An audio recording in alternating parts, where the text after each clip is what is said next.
Bonjour à tous et bienvenue dans cette nouvelle petite capsule vidéo dans laquelle je corrige un challenge du jour, celui en date du 25 mars 2025.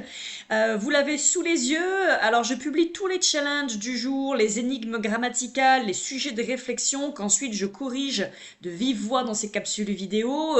Je les publie donc dans le groupe CRPE 2026 avec Coralie, professeure de français, que vous pouvez trouver sur Facebook. Donc n'hésitez pas à nous rejoindre, nous sommes près de 800 membres bientôt. Vous retrouvez donc ici tout un tas de contenus gratuits pour vous entraîner pour le CRPE. Et puis si vous avez besoin d'entraînement complémentaire, sachez que je propose également en ligne toutes les semaines, week-end et soirs de semaine des entraînements hebdomadaires en petits groupes ainsi que des stages intensifs. Si vous êtes intéressé pour que je vous accompagne au plus près de vos révisions, n'hésitez pas à me contacter. Alors aujourd'hui, j'avais publié un challenge du jour sur la voix, le temps, le mode et l'infinitif des verbes de phrases isolées. Et j'avais fait cet exercice pour que vous distinguiez bien la voix active de la voix passive. Parce que j'ai eu beaucoup d'élèves qui m'ont dit qu'ils confondaient les deux. Alors pour être très clair et très synthétique, la voix active, c'est lorsque le sujet fait l'action. Je mange un gâteau, c'est moi qui fais l'action de manger le gâteau. La voix passive, c'est quand le sujet va subir l'action.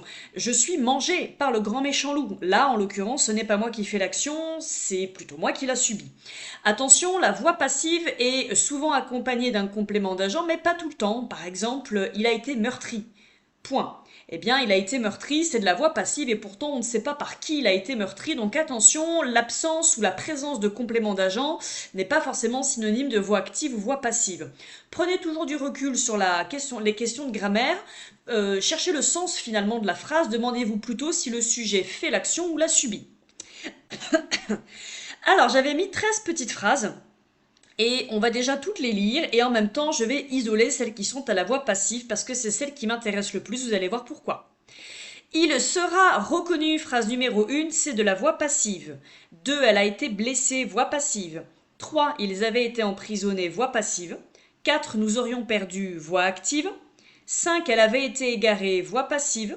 6, nous avions été aidés par nos parents, voix passive. 7, nous avions été repérés, voix passive. 8, elle aura servi, voix active. 9, il est usé, voix passive. 10, vous serez inscrite dans cette équipe, voix passive. 11, ils auraient été retrouvés s'ils avaient été mieux rangés, voix passive pour les deux verbes. 12, il sera rempli, voix passive. 13, je fus étonné, voix passive. Alors, vous voyez qu'on a beaucoup de voix passive et j'ai fait exprès.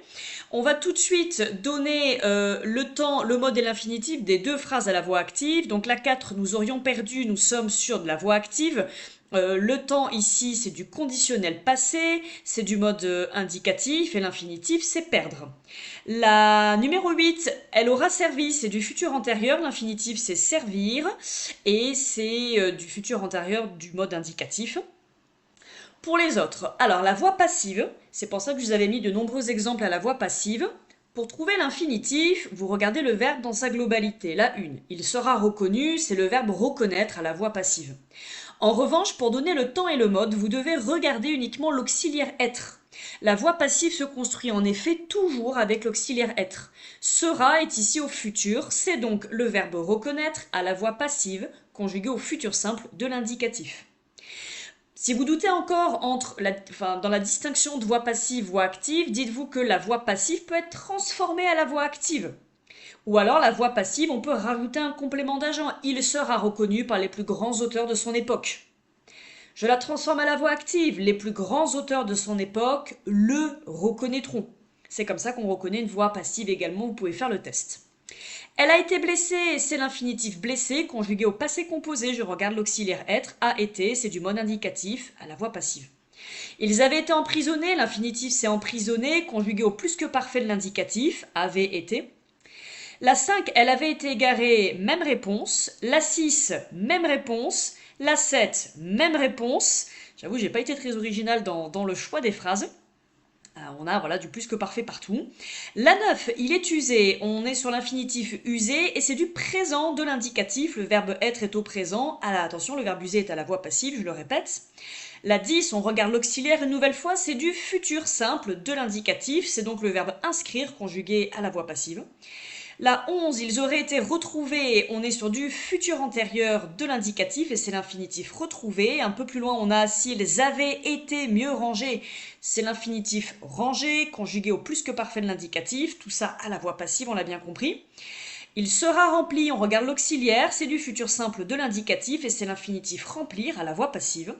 Et la 13, c'est du passé simple de l'indicatif avec fut et l'infinitif c'est étonné conjugué à la voix passive. Voilà, alors c'est express, hein, c'est le but de ces capsules vidéo. Si ça va un petit peu trop vite, n'hésitez pas à m'écrire, je vous répondrai individuellement ou bien laisser un commentaire et je vous répondrai. Merci.